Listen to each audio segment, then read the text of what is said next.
Bienvenidos a Ella Soy de France 24. Britney Spears es libre. El 12 de noviembre del 2021 quedó marcado como el día en que finalizó la tutela legal sobre su persona y su patrimonio, tras más de 13 años. Vamos a analizar su caso y por qué el movimiento Free Britney, lejos de ser una frivolidad, se convirtió en una cuestión de derechos humanos. Pero primero recordemos los acontecimientos que emanciparon a la cantante. A partir de hoy, la tutela de la persona y el patrimonio de Britney Jones Spears se termina por la presente. La jueza Brendy Penny le devolvió a Britney Spears el control de su vida. A sus 39 años de edad, tras 13 años de tutela sobre su fortuna y sobre su persona, la que es una de las mujeres más poderosas del mundo, puede de nuevo hacer uso de sus bienes y de sus derechos de ciudadanía. Dios mío, amo tanto a mis fans que es una locura. Creo que voy a llorar el resto del día. El mejor día de mi vida, alabado sea el Señor. ¿Puedo obtener un amén? Afuera de la corte, sus seguidores y miembros del movimiento Free Britney celebraron eufóricos. La tutela fue establecida en 2008 y supervisada por su padre, James Spears, tras un colapso de salud mental que obligó a la cantante a internarse varias veces en tratamientos no revelados y que llevó a la pérdida de custodia de sus 2 hijos. Por años fue considerada legalmente incapaz para tomar sus propias decisiones y en un estado de salud mental demasiado delicado para recibir altas dosis de estrés, para cuidarse o cuidar de otros. Sin embargo, fue impulsada por su tutor para continuar trabajando y facturar miles de millones de dólares con conciertos y producciones musicales, entre otras actividades de su marca personal. En repetidas ocasiones a lo largo de una década, Britney solicitó recuperar su autonomía sin éxito y finalmente, en 2021, en una revisión de su caso, denunció abusos de su padre y de su equipo legal, incluyendo vigilancia de video en su habitación y que lo obligaron a drogarse y a planificar, entre otros vejámenes. Hasta que, el 12 de noviembre pasado, recobró su libertad. Durante la audiencia definitiva, incluso Lori-Ann Wright, la abogada de Jody Montgomery, a quien se le había confiado la supervisión de la vida personal de Spears, dijo que no hay ninguna razón por la que esta terminación no pueda ocurrir y la señora Spears no pueda vivir una vida segura, feliz y plena. Al final de la cita se pronunció el abogado de Spears, Matthew Rosengart. Ella destaca lo que le sucedió y, según su propio testimonio del 23 de junio y luego el 14 de julio, el abuso que sufría en relación con su padre, quien dirigía esta tutela. Estoy muy orgulloso de ella porque no solo arrojó luz sobre esta tutela, sino que también arrojó luz sobre las tutelas de California a Nueva York.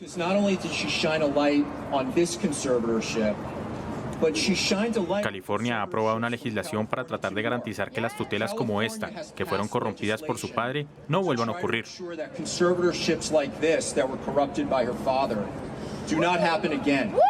El testimonio de Britney resonó en el Congreso de Estados Unidos, que analiza la ley sobre el tema, con miras a aprobar una legislación para garantizar que no se abuse de las personas.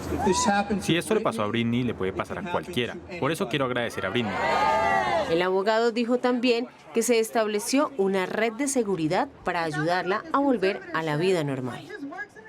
Para conversar sobre el desenlace del caso conocido como Free Britney, está en Ella Soy Cristina Anear, abogada de la Universidad de los Andes y candidata a máster en Justicia y Tutela de los Derechos. Cristina, bienvenida, gracias. Y las tutelas se imponen en general a personas en coma o con enfermedades mentales graves. Pero durante el tiempo que esta medida oprimió a Spears, ella lanzó 4 álbumes. Realizó una residencia millonaria en Las Vegas por 4 años con $140 millones de ganancias, lanzó productos de moda y además también fue jurado del Factor X. ¿Hubo coherencia en esa tutela? Bueno, muchísimas gracias, Ángela, y a la audiencia que nos acompaña hoy. Es que este caso es muy extraño, digamos, por la manera en que se está manejando las interdicciones, tutelas, guardas, como les quieran decir, en Estados Unidos. Generalmente este tipo de procedimientos legales se hace para técnicamente proteger el patrimonio, la vida de personas que tienen complicaciones en temas como de discapacidad, ya sea discapacidades físicas, discapacidades psicosociales, discapacidades intelectuales, o que por la edad van perdiendo un poco el sentido de el manejo de sus bienes, de su vida y que por eso digamos que necesitan algún tipo de apoyo. Generalmente digamos que las personas que tienen alguna enfermedad degenerativa o que como ya dije tienen tal vez algún trastorno psicosocial, depresión severa, síndrome de Down, generalmente son personas que terminan siendo sujetos de este tipo de guardas. En el caso de Estados Unidos se está viendo, no solo con el caso de Britney, hay más casos, digamos que es también conocido el caso de Amanda Bynes, que es otra actriz que en este momento está interdicta, que son sobre todo mujeres que a la luz pública tienen ciertos problemas de abuso de drogas, de ludopatía, de problemas digamos que actitudinales severos que afectan su imagen. Entonces, digamos que sus familias o sus personas cercanas terminan estableciendo este tipo de guardas, sobre todo pues para manejar el tema de su imagen personal. Pero técnicamente la figura de la interdicción aplica para personas que generalmente, como lo concibe la sociedad, no están listas para participar en la sociedad como personas que, entre comillas, serían normales, que no pueden trabajar, que no pueden eh, tener cierta comunicación con las personas de forma, digamos que socialmente aceptada. Entonces, digamos que el caso de Britney y el caso de estas otras actrices que terminan siendo, digamos que víctimas, entre comillas, de esta figura de la tutela y la interdicción, es muy extraño porque sí, técnicamente, como tú lo dices, no deberían estar trabajando, pero Britney está de gira, está teniendo un montón de ganancias, batures, pero Entonces, en su técnicamente no opinión, debería porque ser por eso. este caso pues todavía hay mucho que decir, en su opinión, ¿podría haber aquí una violación de derechos humanos? Pues personalmente creo que sí, desde el momento en que se establece la interdicción. El tema de la interdicción es muy complicado, principalmente porque limita los derechos de las personas con discapacidad, tengan una discapacidad leve, media o grave, entendiéndose eso como sea, digamos que no soy experta en esos temas, pero digamos que estas figuras limitan muchísimo la autonomía de las personas. Las personas terminan siendo sujetas de otra persona que toma todas sus decisiones, no solo en materia patrimonial, que digamos es como lo que más se escucha de las personas que están envueltas en este tipo de guardas, que no pueden manejar su dinero, que digamos son, no sé, ludópatas, entonces van a despilfarrar el patrimonio familiar, sino Pero que tampoco Cristina, pueden tener acceso a ciertos tratamientos médicos de forma autónoma, no ¿qué fue pueden lo que vimos en casarse, el no caso de pueden Spears? votar En este muchas caso, veces. Cristina, fueron 13 años de audiencias. ¿Qué fue lo que hizo la diferencia en el 2021? ¿Por qué logró Britney Spears que se le escuchara y sobre todo que se atendiera a su pedido de que ya no fuera más su papá su tutor y finalmente de que se levantara la tutela? Claro, el asunto no empieza en 2021, sino que en realidad empieza un poco en 2019.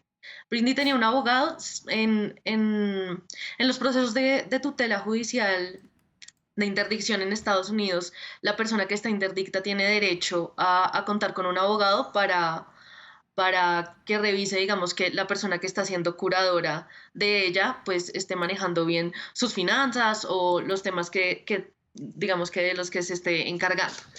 Eh, Ese abogado, digamos que parece que no estaba haciendo una muy buena gestión y en 2019 se empiezan a filtrar unos audios de ella en audiencias sobre la gestión que está teniendo su papá como curador. Entonces, si no hubiera sido por esa filtración, porque el proceso técnicamente es privado, es un proceso de jurisdicción voluntaria en el que, digamos que la persona interesada, que no es la persona a la que van a interdictar, sino el papá, un amigo, digamos que solicita ante el juez digamos que esta persona la interdicten, es un proceso súper privado. Entonces, si no hubiera sido por estas filtraciones, realmente el caso no hubiera avanzado como avanzó. Mire, Y ya en además de eso 2021. quisiera preguntarle por otra cosa, perdón, pero es que tenemos que abarcar muchos temas. El movimiento de Free Britney es calificado por quienes no lo conocen como un chiste en muchos casos y como un tema de fanaticada. ¿Por qué no lo es? ¿Por qué Free Britney sí fue fundamental para dar luz a un caso de pérdida de derechos de una mujer? Pues yo diría que principalmente este movimiento, o bueno, esta movilización social pone en el foco un problema de derechos humanos que lleva discutiéndose desde hace muchísimos años, pero digamos que en materia de derechos humanos, de sistema universal de derechos humanos, desde 2006. En 2006 la ONU saca eh, una convención de derechos de personas con discapacidad en la que establece que estos mecanismos de interdicción son súper invasivos a la autonomía de las personas y que tienen que cambiarse estos mecanismos por otros que impliquen tal vez una toma de decisiones con apoyos, que la persona que tiene alguna discapacidad o que es una persona adulta mayor con algún tipo de problema degenerativo cuente con apoyos, pero no con una figura tan invasiva como es la interdicción, como digamos lo vemos con el caso de Britney. Sobre todo el caso de Britney es muy importante porque a partir de su testimonio se ven muchas de las problemáticas que implican estos problemas de interdicción, no solo en el manejo patrimonial,